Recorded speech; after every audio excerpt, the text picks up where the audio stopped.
नमस्कार दोस्तों, आपका हमारे YouTube channel Vidyapeeth and knowledge university में स्वागत है। आज हम लोग प्रायोरिटी सेक्टर लैंडिंग इस टॉपिक पे बात करेंगे। यह टॉपिक IABF मुंबई द्वारा आयोजित exam certificate course on KYC, AML and compliance in banks के लिए काफ़ी इम्पोर्टेंट है। साथ ही अगर आप बैंक के प्रमोशन एग्ज़ाम में अपीयर हो रहे हैं या सिंपली अपने बैंकिंग नॉलेज को बढ़ाना चाहते हैं तो यह एक इम्पॉर्टेंट टॉपिक है। तो चलिए शुरू करते हैं प्रायोरिटी सेक्टर लैंडिंग। सबसे पहले समझते हैं कि प्रायोरिटी सेक्टर लैंडिंग की ज़रूरत क्यों है। ठीक है, priority sectors refer to those sectors of economy which may not get timely and adequate credit in the absence of special dispensation. Government के पूरी तरह से ध्यान नहीं देने के कारण कुछ सेक्टर्स जो हैं उनमें टाइमली और एडुकेट क्रेडिट यानी लोन की सुविधा उपलब्ध नहीं हो पाई है। इसके लिए प्रायोरिटी सेक्टर का कंसेप्ट बनाया गया है, जिससे इकोनॉमी के उस हिस्से को बैंक द्वारा क्रेडिट उपलब्ध कराया जाए यानी लोन उपलब्ध कराया जाए। प्रायोरिटी सेक्टर में कौन कौन से मेजर कैटेगरी उपलब्ध हैं वो देखते हैं हम लोग। तो ये टोटल प्रायोरिटी सेक्टर लेंडिंग के लिए 8 कैटेगरीज बांटे गए हैं। पहला एग्रीकल्चर, दूसरा MSME micro small and medium enterprises, तीसरा एक्सपोर्ट क्रेडिट, चौथा एजुकेशन, पांचवा हाउसिंग। ये सारे एक्सपोर्ट क्रेडिट, हाउसिंग, एजुकेशन, इनमें सर्टेन सेक्शंस हैं, सर्टेन लिमिटेशन है कि कहाँ तक को प्रायोरिटी सेक्टर मानेंगे, कहाँ को नहीं, कितने को नहीं मानेंगे। ये हम लोग नीचे अभी देखेंगे। तो पहला था एग्रीकल्चर, दूसरा MSME, तीसरा एक्सपोर्ट क्रेडिट, चौथा एजुकेशन, पांचवा हाउसिंग, छठा सोशल इंफ्रास्ट्रक्चर, सातवां रिन्यूएबल एनर्जी और आठवां अदर्स। इस तरह से हम लोग देखते हैं कि 8 सेक्शंस हैं major: agriculture, MSME, export credit, education, housing, social infrastructure, renewable energy and others. तो इसमें क्या क्या टारगेट और सब टारगेट हैं वो हम लोग देखते हैं, अभी इसको समझने की कोशिश करते हैं। सबसे पहले जो कैटेगरी है वो टोटल प्रायोरिटी सेक्टर की होगी। बैंक को 4 भागों में बांटा गया है। डोमेस्टिक कमर्शियल बैंक्स, ठीक है, इसमें RRB और स्मॉल फाइनेंस बैंक को अलग रखा गया है, ये एक कैटेगरी बनाई गई है। और फॉरेन बैंक्स जिनकी 20 से ज़्यादा ब्रांच हैं और डोमेस्टिक कमर्शियल बैंक, इनको एक साथ रखा गया है, एक कैटेगरी बनाई गई। दूसरी कैटेगरी बनाई गई है फॉरेन बैंक्स जिसके भारत में 20 से कम ब्रांचेज हैं। तीसरी कैटेगरी RRB की है, इसमें RRB की कैटेगरी है तीसरी, रीजनल रूरल बैंक, क्षेत्रीय ग्रामीण बैंक। और चौथी कैटेगरी है ये है स्मॉल फाइनेंस बैंक्स की। देखते हैं टोटल प्रायोरिटी सेक्टर, ये याद रखेंगे हम लोग। टोटल प्रायोरिटी सेक्टर डोमेस्टिक और बैंक्स और फॉरेन बैंक्स हैविंग 20 और मोर ब्रांचेस। ओके, इसके लिए है 40% ऑफ ANBC और COEBE whichever is higher. The word is higher. Exam में क्या करेगा, कभी कभी ये पूछेगा, ये हायर वाला जो वर्ड है ना, ये पूछ देता है कि हायर या लोअर या इक्वल या 40% सिंपली। तो याद रखेंगे ANBC अर्थात एडजस्टेड नेट बैंक क्रेडिट और CEOBE credit equivalent to off balance sheet exposure 40%। तो इसका इस दोनों में से जिसका 40% हायर होगा वो होगा टोटल प्रायोरिटी सेक्टर का टारगेट। किन के लिए? डोमेस्टिक कमर्शियल बैंक्स के लिए और वैसे फॉरेन बैंक्स के लिए जिनकी 20 या उससे ज़्यादा ब्रांच हैं। ठीक है, अगर फॉरेन बैंक्स की ब्रांचेस इंडिया में 20 से कम है तो उनके लिए भी यही टारगेट है। लेकिन उसमें क्या है, out of which is this 40%, out of which up to 32% can be in the form of lending to export and not less than 8% in other priority sector. ठीक है, तो फॉरेन बैंक जिनकी ब्रांचेस 20% से 20 ब्रांचेस से कम है जिनकी India में, उनके लिए टोटल प्रायोरिटी सेक्टर का जो टारगेट होगा 40% ही होगा, लेकिन अंदर का बाइफर्केशन बदल जाता है। रीजनल रूरल बैंक्स RRB के लिए ये 75% है ऑफ ANBC या CEOBE whichever is higher, और स्मॉल फाइनेंस बैंक के लिए भी यही है 75% ANBC और CEOBE whichever is higher. अगर आप फुल फॉर्म लिखना चाहें, ANBC adjusted net bank credit और CEOBE credit exposure to off balance sheet, credit equivalent to off balance sheet exposure. ठीक है, आगे देखते हैं हम लोग। एग्रीकल्चर का है 18%, ठीक है, ऑफ ANBC और CEOB whichever is higher, out of which 10% for small and marginal farmers. ये 10% के ऊपर स्टार लगा हुआ है, क्यों लगा हुआ है वो बताता हूँ, ठीक है। 18% है एग्रीकल्चर के लिए, किसके लिए? डोमेस्टिक कमर्शियल बैंक्स के लिए। फॉरेन बैंक्स जिनकी ब्रांचेज 20 से ज़्यादा हैं इंडिया में, उनके लिए भी ये 18% है, लेकिन जिनकी ब्रांचेज 20 से कम हैं उनके लिए एग्रीकल्चर एप्लीकेबल नहीं है। आरआरबी के लिए 18% है, ठीक है, और स्मॉल फाइनेंस बैंक के लिए भी 18% है।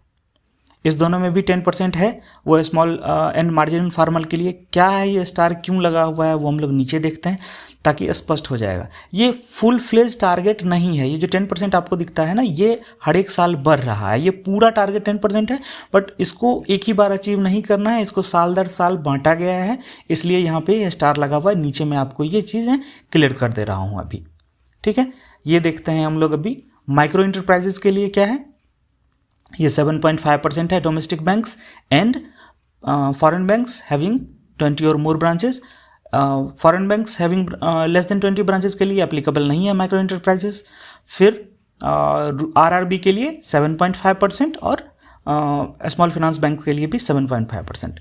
एडवांस टू वीकर सेक्शन ये 12% है, ठीक है। फॉरेन बैंक्स लेस देन 20 के लिए नॉट एप्लीकेबल, आरआरबी के लिए 15% और एसएफ स्मॉल फाइनेंस बैंक के लिए 12% है, ठीक है। ये स्टार जो लगा हुआ है इसका है कि revise target for small and marginal farmers and weaker section will be implemented in a phased manner. क्या है फेज्ड मैनर वो हम लोग देख लेते हैं। ये है phased manner. The target for lending to small and marginal farmers and for weaker section shall be revised upwards from 2021 to 22 onwards as follows. 20-21 में 8% का टारगेट रखा गया एसएमएफ के लिए, 21-22 में 9%, 22-23 में 9.5% और 23-24 में 10%। इसलिए वहाँ पे जो लिखा हुआ था वो यहाँ पे ऊपर में आप देखेंगे तो ये लिखा हुआ है 10%। ये 10% के ऊपर स्टार यही कि टोटल ओवरऑल टारगेट 10% है, लेकिन 22-23 में अगर आप अभी देख रहे हैं वीडियो तो 22-23 में ये 9.5% अचीव करना है, ठीक है। इसी तरह से वीकर सेक्शन का देख लें तो यहाँ पे क्या था, वीकर सेक्शन के लिए था 12%, ठीक है। लेकिन 12% जो है वो पूरा है, जो बनाया गया है वो पूरे के लिए है। अभी 20-21 में 10% अचीव करना है, 21-22 में 11% अचीव करना है, 22-23 में 11.5% बढ़ा के उसको ले जाना है और 23-24 में यहाँ पे लाना है इसको 12% बढ़ा के लाना है। ये क्लियर है। एक बार रिवाइज कर लेते हैं, क्विक रिविजन कर लेते हैं हम लोग इसका। सबसे पहले ये याद रखेंगे, domestic banks plus foreign banks having branches 20 और मोर, ठीक है। फॉरेन बैंक्स 4 कैटेगरी है, foreign banks less than 20, RRB, SF, total priority sector 40-40, 75-75, ठीक है। ANBC or COB whichever is higher, यहाँ पे ANBC and COB whichever is higher. 40 domestic bank plus foreign bank having branches 20 और मोर, 20 और less के लिए 20 less than 20 के लिए भी 40%, आरआरबी के लिए 75%, स्मॉल फाइनेंस बैंक के लिए 75%, agriculture 18%, less than 20 foreign banks not applicable, RRB के लिए 18% और स्मॉल फाइनेंस बैंक के लिए भी 18%, माइक्रो इंटरप्राइजेस 7.5% एएनबीसी। उसके बाद जो फॉरेन बैंक्स लेस देन 20 है नॉट एप्लीकेबल, इधर आ जाएगा आपका 7.5%, ये आरआरबी के लिए 7.5% स्मॉल फाइनेंस बैंक के लिए। वीकर सेक्शन में 12%, ये यहाँ पे नॉट एप्लीकेबल है foreign banks less than 20 branches, 15% हो जाएगा आरआरबी के लिए, 12% हो जाएगा स्मॉल फाइनेंस बैंक के लिए। ये हमने देख लिया किस तरह से ग्रो कर रहा है।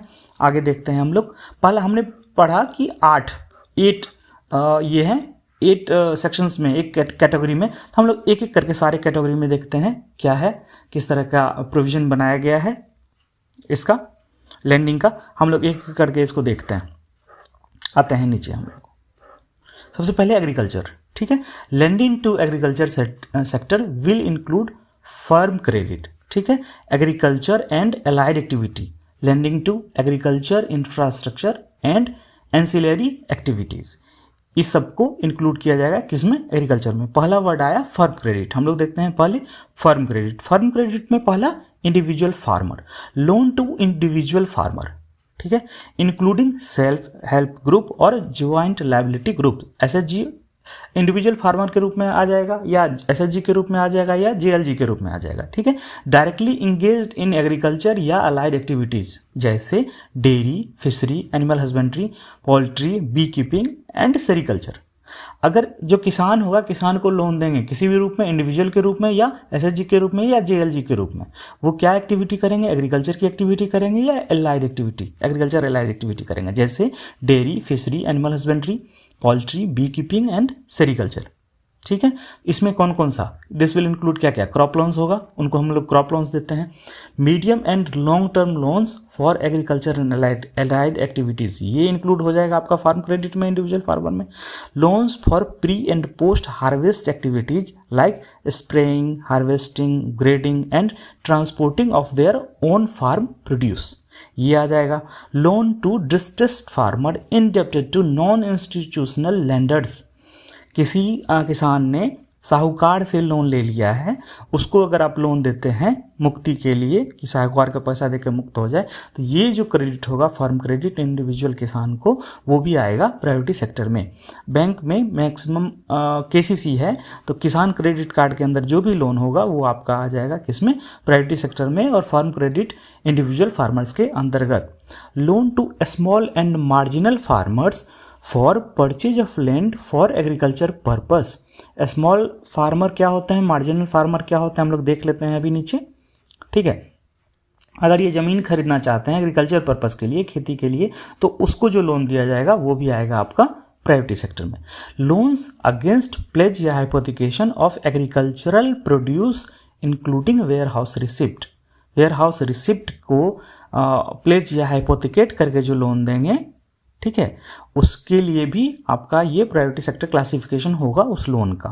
Loans to farmers for installation of stand alone solar agriculture pumps and for solarisation of grid connected agriculture pumps, इसके लिए भी सौर ऊर्जा से चलित जो उनका एग्रीकल्चर का पंप होगा, उसके लिए भी अगर आप उसके इंस्टॉलेशन के लिए लोन देते हैं किसान को, तो ये भी आपका फर्म क्रेडिट में आएगा, फर्म क्रेडिट इंडिविजुअल में। फर्म क्रेडिट नेक्स्ट है फर्म क्रेडिट कॉर्पोरेट फार्मर या फार्मर प्रोड्यूसर ऑर्गेनाइजेशन एफपीओ या फार्मर प्रोड्यूसर कंपनी एफपीसी, ये दो वर्ड है, एफपीओ और एफपीसी, फार्मर प्रोड्यूसर ऑर्गेनाइजेशन या farmer producer company of individual farmers, partnership firm हो जाए या कोऑपरेटिव ऑफ फार्मर हो जाए, अगर ये एग्री या एग्री एक्टिविटी एलाइड एक्टिविटी में शामिल हैं।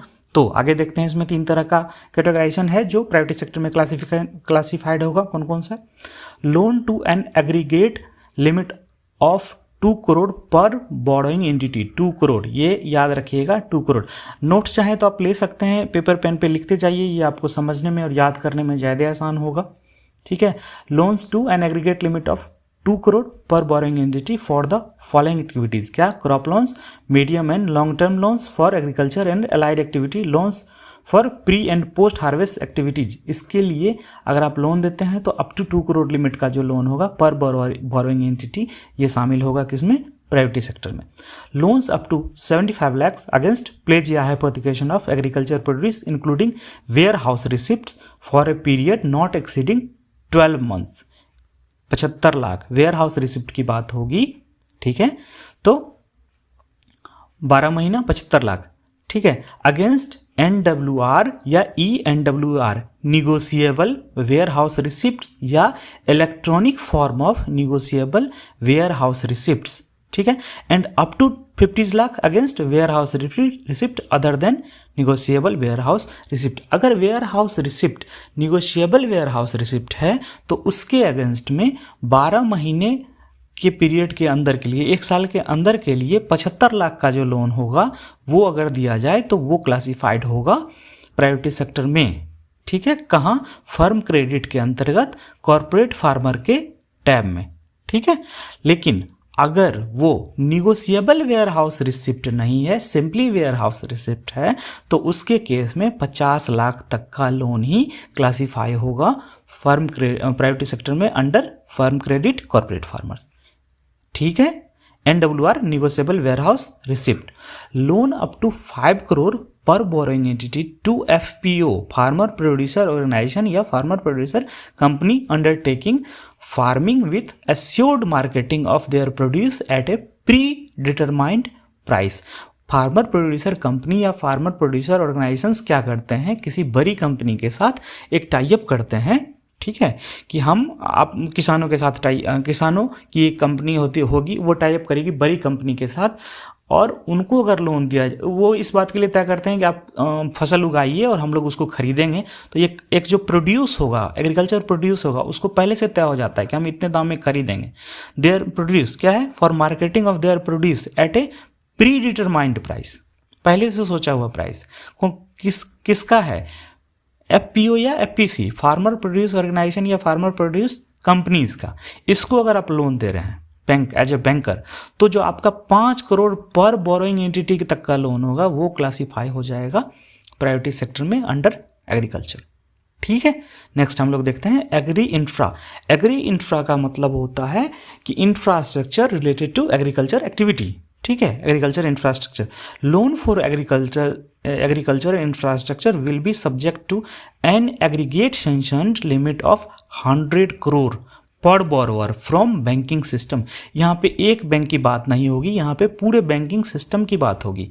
जब 100 करोड़, ये फिगर आपको बड़ा दिख रहा होगा तो याद रखिएगा, सुविधा के लिए, याद करने की सुविधा के लिए, जब फिगर बड़ा होगा तो वहाँ पे वो पूरे बैंकिंग सिस्टम, सारे बैंक को मिला करके पूरे बैंकिंग सिस्टम से अगर एग्रीकल्चर के इंफ्रास्ट्रक्चर को बनाने के लिए लोन दिया जाए अप टू 100 करोड़ एक बोरोवर को, तो वो काउंट होगा प्रायोरिटी सेक्टर में। ठीक है, यहाँ तक एक बोरोवर को पर बोरोवर, ठीक है, पूरे बैंकिंग सिस्टम से 100 करोड़, 100 करोड़ का ये कहाँ पे आ जाएगा, टोटल सैंक्शन लिमिट कितना होना चाहिए, 100 करोड़। ये कैसे काउंट होगा, प्रायोरिटी सेक्टर में काउंट होगा। कहाँ पे, अंडर एग्रीकल्चर। किस काम के लिए लोन होगा, एग्रीकल्चर इंफ्रास्ट्रक्चर के लिए लोन होगा। कोई दिक्कत नहीं, आगे बढ़ते हैं हम लोग। एंसिलरी सर्विस क्या होगी, एंसिलरी सर्विस में loan up to 5 crore to cooperative societies of farmers for purchase of the produce of members. Cooperative society को लोन देते हैं, जो फार्मर की कोऑपरेटिव सोसाइटी है, कितने का, 5 करोड़ का। ठीक है, तो ये हो जाएगा आपका एंसिलरी सर्विस में, और ये आ जाएगा प्रायोरिटी सेक्टर में। लोन अप टू 50 करोड़, ठीक है, टू स्टार्टअप। स्टार्टअप का जो गवर्नमेंट का डेफिनेशन है लेटेस्ट, उसके हिसाब से जो स्टार्टअप होंगे वो that are engaged in agriculture या लाइट एक्टिविटी, ये भी शामिल हो जाएगा। इसी तरह से loan for food and agro processing up to an aggregate sanction limit of 100 crore per borrower from the banking system.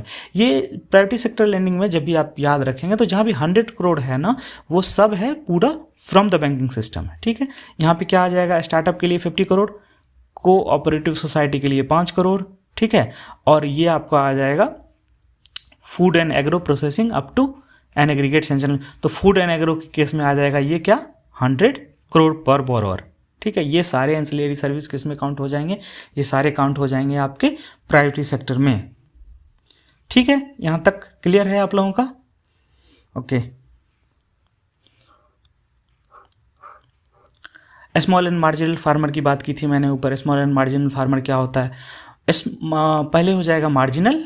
ठीक है, मार्जिन वर्ड याद रखिएगा, लोग कंफ्यूज करते हैं बार बार कि स्मॉल छोटा है या मार्जिन छोटा है, मार्जिनल छोटा है। तो याद रखिएगा, स्मॉल तो छोटा है ही, लेकिन मार्जिनल अर्थात मार्जिन, छोटे मार्जिन से एकदम। तो जो मार्जिन शब्द है ना, जहाँ मार्जिन शब्द होगा वो स्मॉल से भी छोटा हो जाएगा। ठीक है, तो farmers with land holding up to 1 hectare, ये कहलाएंगे मार्जिनल फार्मर, और जिनकी land holding up to 1 less than 1 ये हो जाएंगे मार्जिनल। और फिर क्या, 1 से ज़्यादा हो जाए बट 2 से ज़्यादा हो जाए बट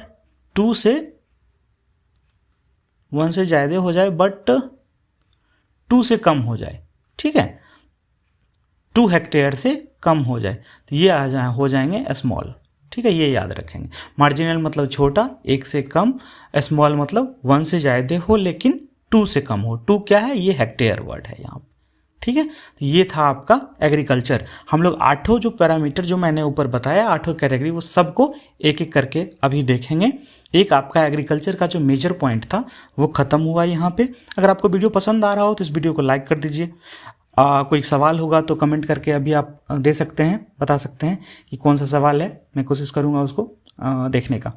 आगे का जो टॉपिक है वो है माइक्रो एंड स्मॉल इंटरप्राइजेस। देखते हैं इसको।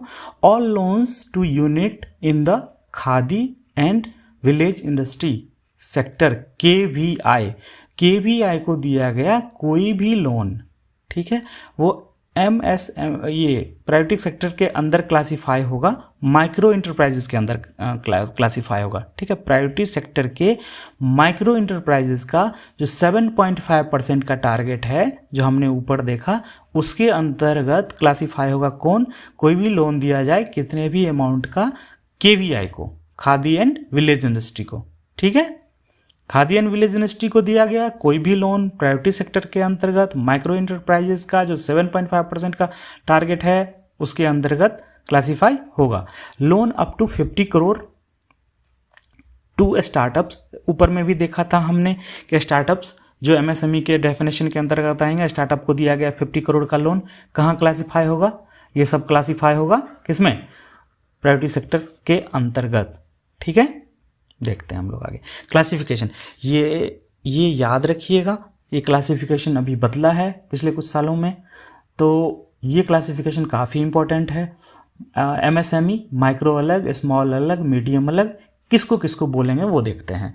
N enterprises shall be classified as micro, small और medium enterprises on the basis of the following criteria, namely क्या है, माइक्रो इंटरप्राइजेस किसको कहेंगे, जहां पे investment in plant and machinery या equipments does not exceed 1 crore rupee and turnover does not exceed 5 crore rupee. दो चीज आ गया, दो पैरामीटर, एक पैरामीटर आ गया investment in plant and machinery, दूसरा पैरामीटर आ गया turnover. Investment in plant and machinery कितना होना चाहिए, 1 करोड़ से कम, और टर्नओवर कितना होना चाहिए, 5 करोड़ से कम। क्या बोलेंगे उस इंटरप्राइजेस को, माइक्रो। किसी इंटरप्राइजेस का, याद करते चलिएगा आप लोग, किसी इंटरप्राइजेस का अगर investment in plant and machinery 1 crore से कम हो और टर्नओवर 5 करोड़ से कम हो, उसको कहेंगे माइक्रो इंटरप्राइजेस। सिमिलरली आगे देखते हैं, किसी भी इंटरप्राइजेस का अगर investment in plant and machinery 10 crore से ज़्यादा का नहीं हो और टर्नओवर 50 करोड़ से ज़्यादा का नहीं हो, उसको बोलेंगे स्मॉल इंटरप्राइजेस। सिमिलरली आगे बढ़ते हैं हम लोग, investment in plant and machinery अगर 50 करोड़ से ज़्यादा नहीं हो और टर्नओवर 250 करोड़ से 250 करोड़ से ज़्यादा नहीं हो, तो उसको बोलेंगे मीडियम इंटरप्राइज।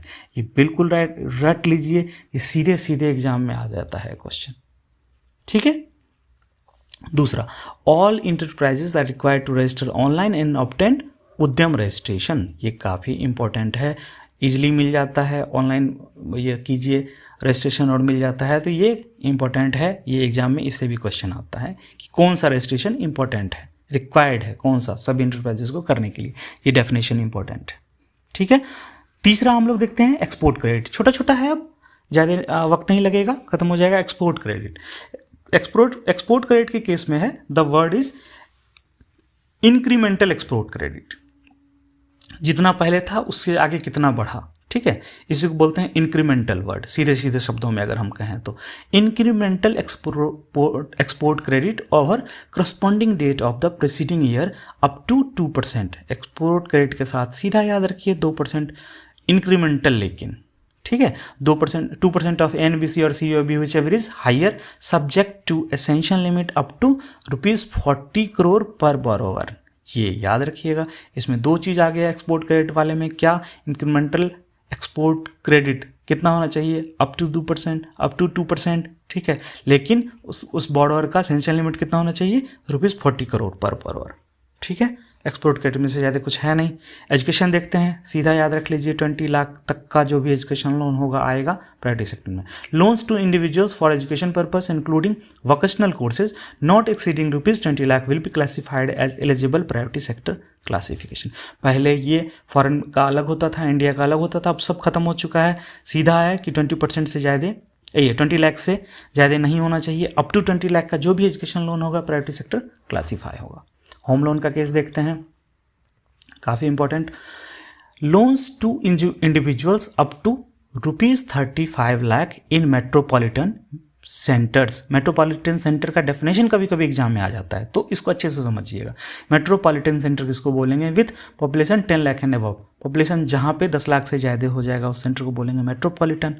यहाँ पे कितना का लोन दे रहे हैं, 35 लाख का, ठीक है, एंड अप टू 25 लाख, ठीक है, इन अदर सेंटर, दूसरे सेंटर पे जहाँ पे जो पॉपुलेशन है वो 10 लाख से कम है अगर, और उस जगह पे बैंक ने लोन दे दिया 25 लाख का, ठीक है, किस काम के लिए, in other centres for purchasing construction of a dwelling unit घर पर फैमिली, ठीक है, provided the overall cost of the dwelling unit in the metropolitan and other centre does not exist 45 lakh. Metropolitan में 45 लाख से ज़्यादा का कीमत नहीं होना चाहिए टोटल घर का, ठीक है, और अदर सेंटर में 30 लाख से ज़्यादा का कीमत नहीं होना चाहिए। लोन कितना दिया, मेट्रोपॉलिटन शहर में दिया लोन 35 लाख का, घर कितना का है 45 लाख का, ठीक है, 45 का घर था, 35 का लोन दिया मेट्रोपॉलिटन में, और 30 लाख का घर था, 25 लाख का लोन दिया अदर सेंटर में, तो ये क्लासिफाई हो जाएगा आपका प्रायोरिटी सेक्टर में, ठीक है। मेट्रोपॉलिटन किसको बोलेंगे, जिस जगह की आबादी 10 लाख से ज़्यादा हो, कोई दिक्कत नहीं, 45, 35, 30, 25, सिंपल सा है, कैलकुलेशन है। आगे देखते हैं, loans up to 10 lakh in metropolitan centre and 6 lakh in other centre for repair to damage dwelling units. Repair करने के केस में अगर आप मेट्रोपॉलिटन में 10 लाख का लोन देते हैं और अदर सेंटर में 6 लाख का लोन देते हैं, ठीक है, जबकि ओवरऑल कॉस्ट वही हो, मेट्रोपॉलिटन में 45 लाख और अदर सेंटर में 30 लाख, ठीक है, तो वो माना जाएगा प्रायोरिटी सेक्टर लैंडिंग, उस लैंडिंग को प्रायोरिटी सेक्टर में क्लासीफाई हम लोग करेंगे, ठीक है। आगे देखते हैं हम लोग इसी चीज़ को, जो ऊपर था मैंने समराइज कर दिया, क्या सेंटर कौन सा होगा, मेट्रो ड्वेलिंग मतलब ओवरऑल कॉस्ट ड्वेलिंग यूनिट का कितना हो जाएगा 45 लाख, लोन कितने का दिए 35 लाख का, ये हो जाएगा प्रायोरिटी सेक्टर। इसी जगह अगर घर का कीमत है 45 लाख, लोन दे दिया 10 lakh for the purpose repair, तो ये क्लासीफाई हो जाएगा प्रायोरिटी सेक्टर। अदर सेंटर है, ठीक है, घर की कीमत कितनी है 30 लाख, बनाने के लिए लोन कितने का दिया, बनाने के लिए वर्ड 25 लाख, ठीक है, तो क्लासीफाई हो जाएगा प्रायोरिटी सेक्टर। फिर अगर उसको रिपेयर करने के लिए दे दिया 6 लाख तो भी क्लासीफाई होगा प्रायोरिटी सेक्टर, ठीक है। आगे देखते हैं, housing loans to banks own staff on employ will not be eligible for classification under priority sector. Bank खुद के एम्प्लॉय को लोन दे दे, ठीक है, वो एलिजिबल नहीं होगा प्रायोरिटी सेक्टर क्लासिफिकेशन के लिए। आगे देखते हैं, banks loan to housing finance companies approved by NHB for their refinance for own lending up to 20 lakh for individual borrowers for purchase, construction, reconstruction of individual dwelling unit or for slum clearance or rehabilitation of slum dwellers। इस case में 20 lakh for individual borrower, ये अगर है, ठीक है, housing finance company को bank द्वारा दिया गया लोन, तो ये भी क्लासीफाई हो जाएगा किस में, प्रायोरिटी सेक्टर में। क्लियर है, ज़्यादा कुछ है नहीं इसमें, ये तो मैंने पिक्चर के माध्यम से बता दिया है आपको। खुद का बैंक के एम्प्लॉय का जो लोन होगा वो प्राइवेट सेक्टर में क्लासीफाई नहीं होता है। दूसरा यहाँ पे 20 लाख है, अगर देगा हाउसिंग फाइनेंस कंपनी को बैंक तो 20 लाख तक का लोन क्लासीफाई होगा, ठीक है। आगे देखते हैं, सोशल इंफ्रास्ट्रक्चर फंड।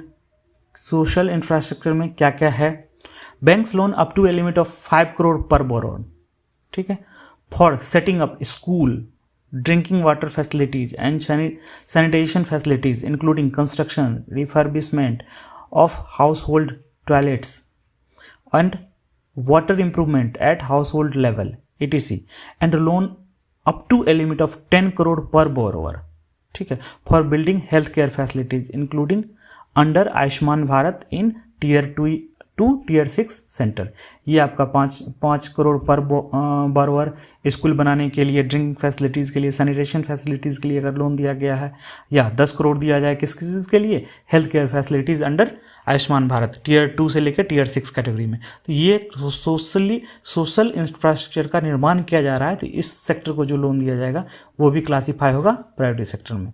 अगला देखते हैं, रिन्यूएबल एनर्जी के केस में banks loan up to a limit of 30 crore, ठीक है, ये पहले अलग था, अभी बदला गया है इसको, 30 crore to the borrower for the purpose like solar based power generation, biomass based power generation, wind mills, ठीक है, motor hydel plants and for non conventional energy based public utilities such as street lightning system and remote village electrification will be eligible for priority sector classification. 30 crore to borrower, किस चीज़ के लिए? Solar, सौर ऊर्जा से चलित कोई भी काम करेगा उसके लिए। और ये इंडिविजुअल हाउस होल्ड की अगर बात करें तो loan limit will be 10 lakh per borrower. ये पहले कम था, अभी बढ़ाया गया है, इसको याद रखिएगा, इसलिए ये इंपॉर्टेंट हो जाता है। ठीक है। अदर, तो ये एक एक करके मैंने 7 पॉइंट्स आपको बता दिए हैं जो ऊपर प्राइवेट सेक्टर लेंडिंग के लिए बताया था। अदर्स देखते हैं, एसएचजी के केस में देखते हैं।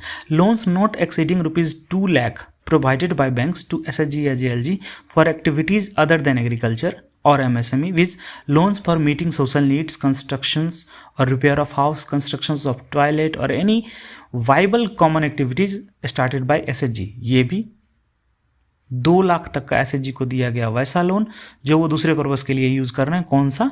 जो एग्रीकल्चर और एमएसएमई नहीं है, जैसे सोशल नीड्स के लिए, कंस्ट्रक्शन और रिपेयर ऑफ हाउस के लिए, कंस्ट्रक्शन ऑफ टॉयलेट्स के लिए, तो वो भी आपका क्लासीफाई होगा प्रायोरिटी सेक्टर में। डिस्ट्रेस्ड पर्सन है, ठीक है, उनको अगर आप लोन दे रहे हैं 1 लाख तक का per borrower to pay to prepay their डेप्ट टू नॉन इंस्टीट्यूशनल लेंडर्स, किसी साहूकार से लोन लिया हुआ है, ठीक है, उसको आप दे रहे हैं 1 लाख रुपया तक का लोन कि तुम उसको लोन दे करके लोन का पैसा चुका के मुक्त हो जाओ ऋण से और बैंक का पैसा चुकाते रहो नॉर्मली। तो ये जो आप एज ए बैंक लोन देते हैं तो ये क्लासीफाई होता है प्रायोरिटी सेक्टर में। Loans to 50 crore to startups, बार बार आ रहा है, ये लाइन नया चीज़ है इसलिए बार बार आ रहा है, ठीक है। That are engaged in activities other than agriculture और एमएसएमई, ये 50 करोड़ स्टार्टअप के केस में याद रखिएगा 50 करोड़, ठीक है, ये क्लासीफाई हो जाएगा प्रायोरिटी सेक्टर में। एक वर्ड आया था वीकर सेक्शन का, वीकर सेक्शन का जिक्र आया था बार बार। वीकर सेक्शन में क्या क्या है वो देखते हैं हम लोग। वीकर सेक्शन का जिक्र प्रायोरिटी सेक्शन में बार बार आता है। कौन कौन होते हैं वीकर सेक्शन में, क्या क्या इंक्लूडेड है वीकर सेक्शन के लिए? Small and marginal farmer included हैं, artisan, village and cottage industry where individual credit limit does not exist 1 lakh, ये आ जाएगा वीकर सेक्शन में। Beneficiaries under NRLM, government sponsor scheme, जैसे एनआरएलएम, एनयूएलएम, ठीक है, एसआरएमएस, इनका जो बेनिफिशरी होगा वो आ जाएगा। एनआरएलएम क्या है? National rural livelihood mission, national urban livelihood mission, self employment scheme for rehabilitation of manual scavengers, ठीक है। शेड्यूल कास्ट, शेड्यूल ट्राइब्स के जो लोग हो जाएंगे वो आ जाएंगे वीकर सेक्शन में। जो डीआरआई स्कीम है इसकी गवर्नमेंट की, उसके जो बेनिफिशरी हैं वो आ जाएंगे आपके differential rate of interest scheme के जो बेनिफिशरी हैं वो आ जाएंगे आपके वीकर सेक्शन में। सेल्फ हेल्प ग्रुप को जो आप लोन देंगे वो क्लासीफाई होगा वीकर सेक्शन में। वीकर सेक्शन क्लासीफाई होता है प्रायोरिटी सेक्टर लेंडिंग में, ठीक है। Distressed farmers indebted to non institutional lenders, ये आ जाएंगे वीकर सेक्शन में। Distressed person other than farmers with loan amount not exceeding ₹1 lakh per borrower to prepay their debt to non institutional lenders, ये भी आ जाएंगे आपके इसमें वीकर सेक्शन में। Individual women beneficiary up to 1 lakh per borrower, ये भी वीकर सेक्शन में आ जाएगा। पर्सन विथ डिसएबिलिटी, ये आ जाएगा आपका वीकर सेक्शन में। माइनॉरिटी कम्युनिटी जो भी है गवर्नमेंट के द्वारा नोटिफाइड है टाइम टू टाइम, तो वो आ जाएंगे। आप अगर उनको लेंडिंग करते हैं तो वो आ जाएंगे आपके वीकर सेक्शन में, ठीक है। वीकर सेक्शन क्लियर है। आगे देखते हैं पीएमजेडीवाई, प्रधानमंत्री जनधन योजना में जो ओवरड्राफ्ट दिया गया है, ठीक है, वो आ जाएगा आपका इसमें प्रायोरिटी वीकर सेक्शन में, under weaker section. Priority sector तो आएगा ही, ये अंडर वीकर सेक्शन में आ जाएगा। जो वीकर सेक्शन का टारगेट दिया गया है आपको, अगर आप पीएमजेडीवाई अकाउंट में लेंडिंग ये ओवरड्राफ्ट देते हैं तो उसका पार्ट आ जाएगा इसमें, ठीक है। एनबीएफसी को अगर बैंक कोई लोन देता है, ठीक है, तो ऑन लेंडिंग के लिए एनबीएफसी को तो आप लोन देंगे तो वो ऑन लेंडिंग ही करेगा, तो उसको अगर आप लोन देते हैं तो वो हो जाएगा, क्लासीफाई हो जाएगा किसमें? प्रायोरिटी सेक्टर लेंडिंग में। कैसे देखते हैं? अगर वो एग्रीकल्चर में देगा, on lending by NBFC for term lending component under agriculture will be allowed 10 lakh per borrower दे रहा है आपके लिए, वो प्रायोरिटी सेक्टर क्लासीफाई हो जाएगा। MSME on lending by NBFC will be allowed up to 20 lakh per borrower, तो ये आपके लिए क्लासीफाई हो जाएगा। एग्रीकल्चर के लिए 10, एमएसएमई के लिए 20। ये अगर आप एनबीएफसी के केस में, बस यही मोटा मोटा याद रखना है, एनबीएफसी का केस है, एग्रीकल्चर के लिए 10, एमएसएमई के लिए 20, क्लासीफाई हो जाएगा प्रायोरिटी सेक्टर में, ठीक। आगे देखते हैं हम लोग एचएफसी, हाउसिंग फाइनेंस कंपनीज को अगर आप लोन दे रहे हैं, ठीक है। रीफिनांस के लिए, किस बात के लिए? For the purpose of purchase, construction, reconstruction of individual dwelling unit, घर बनाने के लिए, या स्लम क्लियरेंस के लिए, या रिहैबिलिटेशन ऑफ स्लम डवेलर्स के लिए। कितना है? 20 लाख पर बोरो अगर करता है, आ जाएगा आपका प्रायोरिटी सेक्टर लैंडिंग में, ठीक है। प्रायोरिटी सेक्टर लैंडिंग की मॉनिटरिंग किस तरह से होती है, ठीक है। क्वार्टरली रिपोर्ट सबमिट करना पड़ता है कि आपका क्या परफॉर्मेंस है, बैंक का क्या परफॉर्मेंस है, वो क्वार्टरली बेसिस पे मॉनिटर किया जाता है। To ensure continuous flow of the credit to priority sector, the compliance of banks will be monitored on quarterly basis, ठीक है। क्या होगा अगर ये टारगेट अचीव नहीं हो जो ऊपर दिया गया था, ठीक है। Banks having any shortfall in the lending to priority sector shall be allocated amounts for contribution to the RIDF Rural Infrastructure Development Fund established by NABARD, ठीक है, और any other funds with NABARD, NHB, SIDBI, मुद्रा as decided by the RBI time to time। तो अगर आपने पूरा नहीं किया है, जैसे यहाँ पे क्वार्टरली चेक किया जा रहा है RBI के द्वारा, आप सबमिट करते हैं अपना डिटेल, और वो आपने पूरा नहीं किया है, आपने टारगेट अचीव नहीं किया है, तो शॉर्टफॉल को आपको बोला जाएगा कि आप RIDF में या आरबीआई के द्वारा निर्धारित किए गए नाबार्ड, एनएचबी, सिडबी या मुद्रा लिमिटेड, इसमें से कहीं भी आपको उस फंड को रखना पड़ेगा। अभी क्या होता है, अभी आप एग्जाम में यहाँ से ये देखिए, इतना सिंपल है, लेकिन यहाँ से एग्जाम में क्वेश्चन आ जाएगा। क्या आएगा पता है? Non achievement on priority sector, bank have to deposit the amount of shortfall at RIDF, ठीक है। दूसरा आ जाएगा बाय नाबार्ड, दूसरा RBI, तीसरा आ जाएगा any organization decided by RBI। आपका सही आंसर है any organizations decided by RBI time to time, ठीक है। तो वहाँ पे सिर्फ RIDF आपका पहला ही ऑप्शन होगा, टिक करके मत आइएगा। RIDF किसका ये है? एस्टेब्लिश्ड विथ नाबार्ड है, इसको टिक नहीं कीजिएगा, वहाँ पे पूरा देखिएगा, सारा ऑप्शन देखिए वहाँ पे कि क्या है। आपने टिक तो किया लेकिन आपने आधा पढ़ा है उसको, तो यहाँ पे इसको स्पष्ट करने के लिए ये पॉइंट डाला था। इसको सिंपली लिखा जा सकता था एक लाइन, शॉर्टफॉल है, डिपॉजिट करो RIDF में विथ नाबार्ड, बट ऐसा नहीं है। आपको नाबार्ड के साथ करो या RBI जहाँ बोले, कहाँ बोल सकता है, नाबार्ड बोल सकता है, NHB बोल सकता है, सिडबी बोल सकता है, मुद्रा लिमिटेड में बोल सकता है डालने के लिए, ठीक है। इंटरेस्ट क्या होगा? इंटरेस्ट जो होगा वो फिक्स करेगा RBI, क्योंकि RBI ने ही बोला है पैसा डालने के लिए जो शॉर्टफॉल है। The interest rate on banks contribution to RIDF और any other funds, tenor of deposit etc shall be fixed by RBI from time to time. Misclassification किया गया है तो क्या होगा? The misclassification reported by the RBI, इसका department है, कौन सा? डिपार्टमेंट ऑफ सुपरविजन, डॉस, या नाबार्ड इन रिस्पेक्ट। अगर RRB का केस है तो RRB के केस में नाबार्ड गाइड करेगा इसको। वुड बी एडजस्टेड या reduced from achievement of that year. अगर आपने गलत क्लासिफिकेशन किया गया है तो आपका टारगेट कम कर दिया, मतलब आपका टारगेट तो उतना ही रहेगा, आपका अचीवमेंट कम कर दिया जाएगा उस साल में। To which the amount of misclassification pertains for allocation of various funds in subsequent years, ठीक है। अगर नॉन अचीवमेंट हो जाए तो क्या होगा? Non achievement of priority sector target या सब target will be taken into account while guaranteeing regulatory clearance और अप्रूवल ऑफ वेरियस पर्पस। आप RBI के पास जाइएगा अप्रूवल के लिए, वो नहीं देगा अप्रूवल, ठीक है, क्योंकि आपने प्रायोरिटी सेक्टर लैंडिंग का टारगेट पूरा नहीं किया है। आई होप ये क्लियर होगा अभी तक। आप फिर से चाहें तो एक बार देख सकते हैं पूरा वीडियो, नहीं तो अगर क्लियर है, मैंने कोशिश किया है कि एक साथ क्लियर कर दूं, तो क्लियर हो गया होगा, ठीक है। तो अगर आपको वीडियो पसंद आया तो इसको लाइक कर दीजिए, अगर कुछ पूछना हो तो कमेंट बॉक्स में लिख डालिए। इसी तरह का और वीडियो देखने के लिए इस चैनल को सब्सक्राइब कर सकते हैं, और हाँ, सब्सक्राइब करने के बाद बेल आइकन को ज़रूर प्रेस कीजिए। अगर आप बेल आइकन प्रेस कर देते हैं तो आपको कोई भी वीडियो अपलोड होगा इस चैनल पे जो आपसे आपकी जानकारी बढ़ाएगा, वो आपका उसका नोटिफिकेशन आपको आ जाएगा, ठीक है। तो मिलते हैं हम लोग अगले वीडियो में। Thank you.